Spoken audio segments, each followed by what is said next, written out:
Meu nome é Henrique. Tenho 28 anos e nunca fui de acreditar em lendas ou histórias de assombração.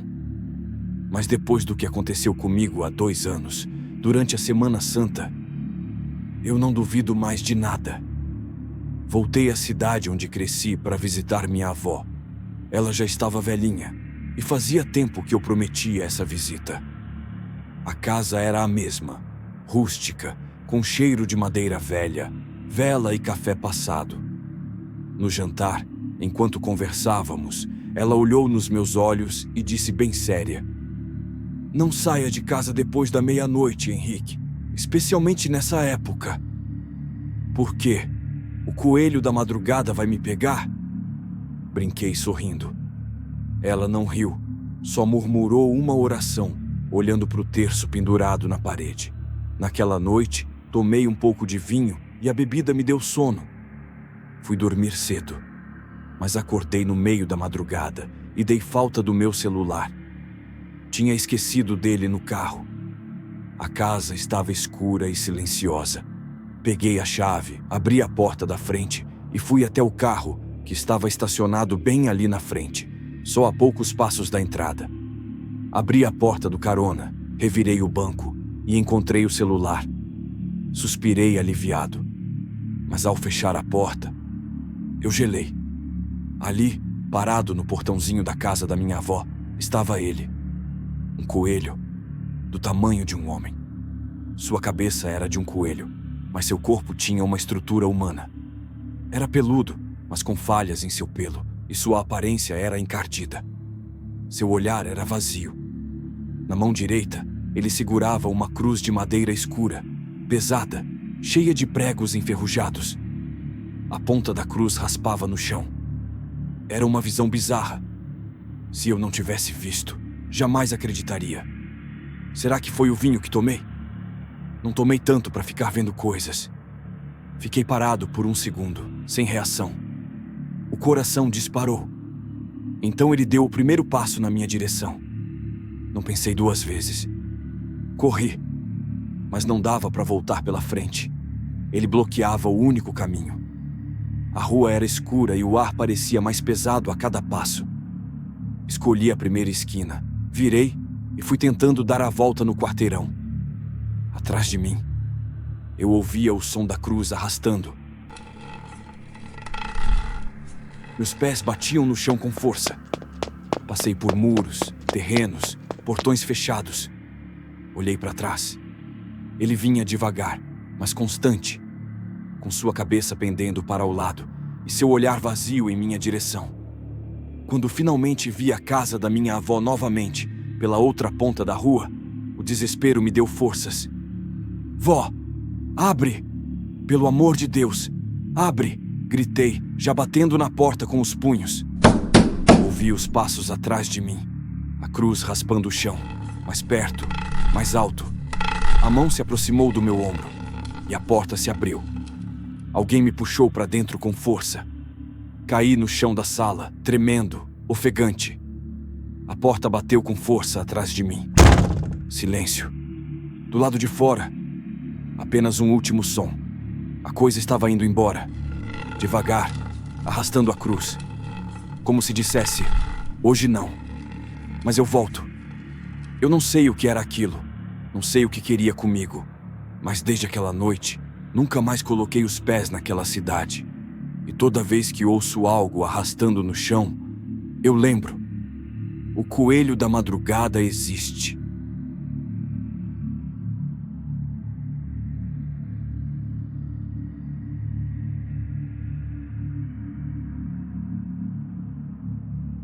Voltar para a vila de São Jerônimo depois de tantos anos me trouxe uma nostalgia estranha. Eu cresci lá. Férias, doces, cheiro de pão no fogão a lenha. Mas havia algo na Semana Santa que me incomodava. Meus avós sempre ficavam diferentes, mais calados, mais tensos, como se esperassem algo que nunca diziam em voz alta. Na quarta-feira santa, cheguei com o carro cheio de poeira e a alma cansada da cidade.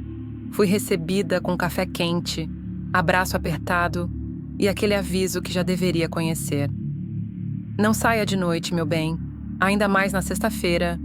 Minha avó segurou meu braço com mais força do que eu esperava. Se escutar algo, finge que não ouviu.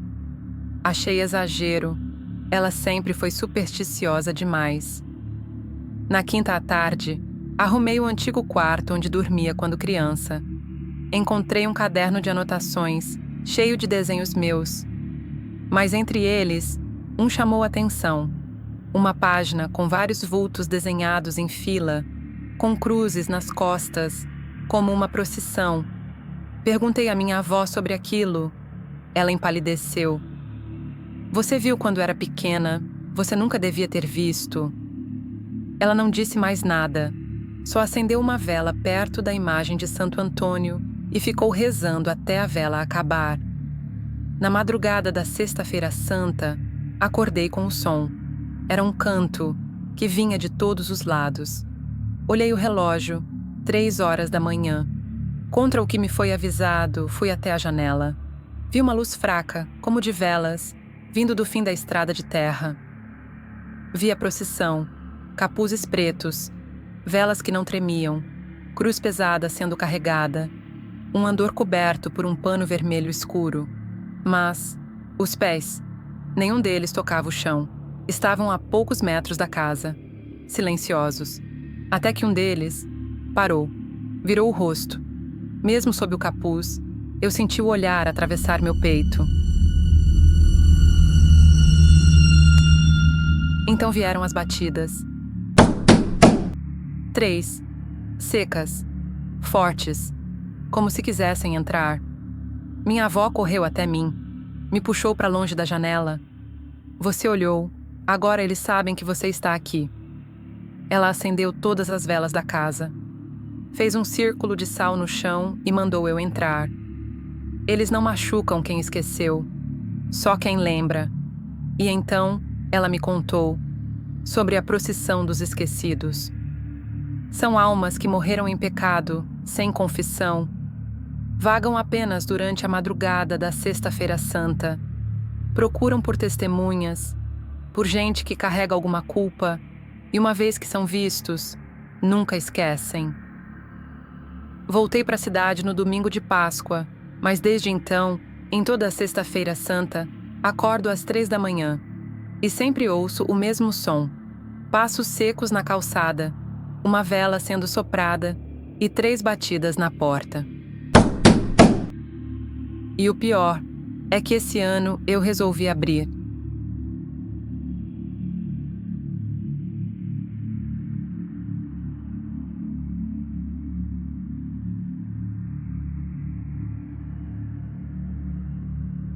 Eu nunca fui muito fã da Páscoa. Talvez porque, depois de adulto, tudo perde o brilho. Ou talvez porque algo dentro de mim sempre soube que aquele feriado carregava algo estranho. Como se fosse uma celebração em cima de algo que não devia ser lembrado. Aconteceu no ano passado. Era manhã de domingo. Eu desci para a cozinha e encontrei minha esposa, Ana, já de pé, com um sorriso largo demais no rosto. Nosso filho, Caio, de 6 anos, corria pela casa animado, como qualquer criança faria ao encontrar um presente de chocolate. Mas a gente não tinha comprado nada. E mesmo assim, estavam lá. 3 ovos, um para cada um de nós, deixados cuidadosamente na soleira da porta da frente. Embrulhados em papel vermelho escuro, com um lacre dourado que eu nunca tinha visto antes. Sem nome, sem marca. Só ali. Eu achei que fosse alguma pegadinha de vizinho, mas Ana achou fofo. É Páscoa, amor. Deve ser alguém querendo fazer surpresa. Antes que eu dissesse algo, ela já estava abrindo o dela. Caio também. Eu não comi o meu. Algo me fez hesitar. Um cheiro meio metálico, amargo. Guardei o meu no armário da lavanderia. Naquela noite, Caio acordou gritando. Dizia que tinha alguém no quarto. Um coelho, com orelhas tortas e olhos pretos que não piscavam. Achei que fosse sonho. Mas na noite seguinte, ele acordou de novo. E depois de novo. começou a desenhar. Sempre o mesmo bicho. Um coelho deformado, de pé, com garras no lugar das patas. Ele fala comigo, Caio sussurrava. Ele tá esperando. Ana começou a ter insônia. Depois, pesadelos. Acordava suando, dizendo que o coelho ia levar o Caio. Um dia, encontrei ela tentando trancar todas as portas da casa, chorando, com a vela da sala acesa na mão. Ela dizia que ouvia alguém andando no corredor, mas só ela e Caio ouviam. Eu não. Uma madrugada, Caio apareceu no meu quarto, parado na porta, olhando fixo. Ele tá quase saindo, papai. O ovo tá se abrindo por dentro. Foi quando percebi. Eles dois tinham comido os chocolates. Eu? Não. Eu comecei a juntar as peças. Achei os desenhos de Ana no quarto. O mesmo coelho. A mesma imagem. E então ela quebrou. Teve um surto. Começou a se arranhar, gritar com o espelho. Tivemos que interná-la. Ela dizia que o ovo tinha entrado nela, que ela era só uma casca agora. No hospital, os médicos chamaram de colapso psicótico, mas eu sabia que não era. Aquele chocolate, aquele ovo, era a origem. Fui até a lavanderia. O meu ovo ainda estava lá, intacto. Mas ao pegá-lo, senti algo. Um leve calor. Uma vibração. Como se algo lá dentro respirasse. Olhei para o canto da sala. Caio, calado, me observava. Você vai queimar ele, né? Ele perguntou. Eu gelei. Por favor, queima o meu também. A metade que sobrou. Ele me mostrou. O outro pedaço ainda estava guardado, mordido pela metade. Naquela noite, fui até o quintal.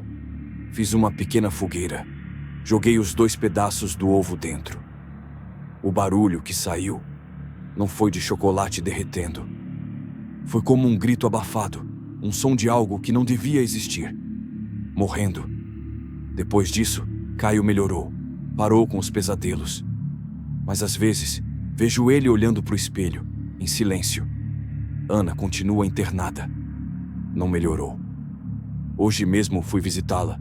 Ela estava sentada, encarando a parede. Quando me viu, sorriu. Sussurrou algo baixinho, quase sem mover os lábios.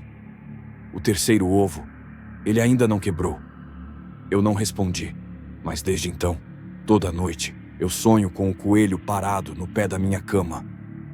Ele não se mexe, só me observa, esperando.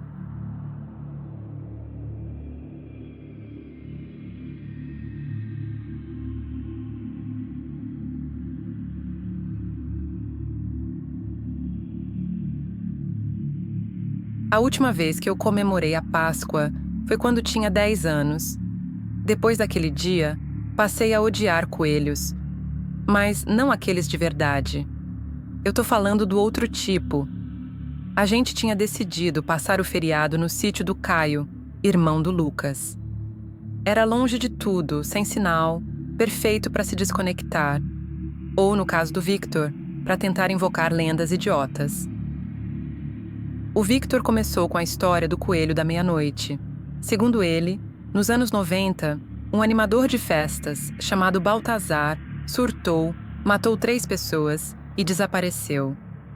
Dizem que ele aparece só na véspera da Páscoa, fantasiado, escolhendo uma oferta para deixar um presente. Que presente é esse? Um pedaço de você. Claro que todo mundo riu. Até Lucas colocou uma fantasia de coelho que achou no sótão da casa.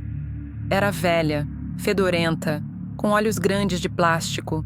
Ele saiu correndo atrás da Bia, gritando como um doido. Foi engraçado na hora. Mais tarde, quando fomos procurar a fantasia para fazer mais vídeos, ela tinha sumido. Achamos que era o Lucas aprontando, mas ele também tinha desaparecido. Começamos a procurar pela casa, rindo, chamando, até que encontramos um ovo de Páscoa em cima da cama dele. Só que estava aberto. E dentro tinha um dente humano. Nesse ponto, todo mundo parou de rir. Caio quis sair para procurar o seu irmão. Pedimos para ele não sair. Podia ser perigoso, mas ele não nos deu ouvidos e Já preocupado com a ausência do seu irmão, não quis perder mais tempo. Pegou uma lanterna e saiu. Pediu para aguardarmos com as portas trancadas. Passou uns 15 minutos e Caio também não retornou. Já estávamos angustiados com aquela situação. Tentamos chamar a polícia, mas estávamos todos sem sinal. Resolvemos sair todos juntos para fora da casa à procura dos dois. Demos alguns passos até ficarmos entre a casa e o celeiro que havia na propriedade. Foi quando vimos uma figura saindo da mata, vestindo a fantasia de coelho suja, os olhos de plástico quebrados, o rosto coberto por uma máscara de porcelana rachada. Ela parou por um instante e ficou nos encarando, até que foi possível ver o objeto que tinha nas mãos. Um machado. Ele começou a correr em nossa direção. Tentamos fugir. A Bia correu para o celeiro com a Fernanda. Eu voltei para casa com o Victor e tranquei a porta. Ficamos ofegantes, tentando entender o que estava acontecendo. Victor tremia, com o celular na mão, mesmo sabendo que não havia sinal. Isso é o Lucas, só pode ser o Lucas, ele dizia, como se quisesse convencer a si mesmo. Mas algo não batia. Aquele jeito de andar, a postura, era diferente. Como se a pessoa debaixo da fantasia tivesse um peso maior, um ódio acumulado no corpo. Isso não pode estar acontecendo, cara. Isso é uma pegadinha do Lucas. Tem que ser. Mas no fundo, a gente sabia que não era. O que vimos sair da mata não era uma brincadeira. Era ódio vestido com lã suja e olhos de plástico. Peguei uma faca na cozinha. Era pequena, inútil contra um machado, mas melhor que nada. Victor foi até uma das janelas, espiou por uma fresta. Ele tá indo pro celeiro, devagar, com a cabeça torta, igual no vídeo que gravamos mais cedo. A gente precisa fazer alguma coisa. A Bia e a Fernanda estão lá dentro. E o Caio? Victor sussurrou. E se foi ele? Não respondi. Tentei não pensar nisso. Só peguei uma lanterna e abri a porta com cuidado. Corremos agachados pelos fundos, contornando a casa até a lateral do celeiro. O som que veio de dentro congelou meu corpo. Um grito desesperado, seguido por um estalo seco. E depois, silêncio. Entramos com tudo, gritando os nomes delas. O cheiro metálico do sangue tomou o ar. A luz do celular da Fernanda piscava fraca no canto, iluminando uma cena que nunca mais vou esquecer. A Bia estava caída, com o peito rasgado. A Fernanda, ainda viva, se arrastava na palha, os olhos implorando ajuda. Mas então, por trás de um monte de feno, a figura apareceu. O coelho. Veio correndo na nossa direção com o machado erguido. Corremos, de novo. Mas ele era mais rápido, como se soubesse exatamente para onde ir. Voltamos para casa, nos trancamos e empurramos a estante contra a porta. O barulho dos passos ficou mais alto. Depois, silêncio. Victor chorava baixinho. Eu prendi a respiração. De repente, o som de vidro estilhaçando. Ele estava entrando pela janela dos fundos. "Sobe!" gritei. Corremos para o segundo andar e nos trancamos no quarto. Atrás de mim, Victor tropeçou e caiu. O coelho já estava no corredor, as botas sujas batendo forte no chão de madeira. Então, vi a tesoura de jardinagem em cima da cômoda.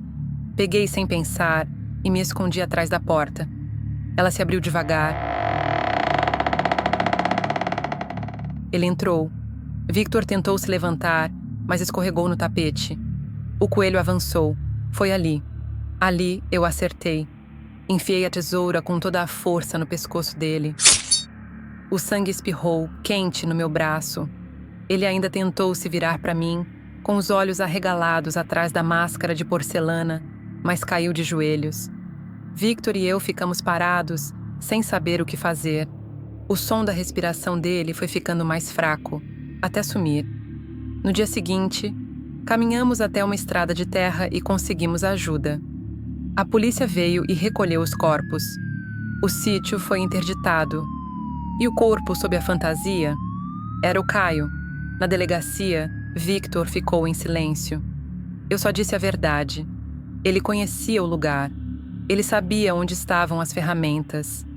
E ele viu uma oportunidade perfeita de brincar com o medo dos outros. Até não ser mais brincadeira, nunca entendi o motivo real. Só sei que agora, quando chega a Páscoa, eu fecho as janelas, tranco as portas e espero a noite passar, porque o medo nunca foi do coelho, foi de quem decide usá-lo como disfarce.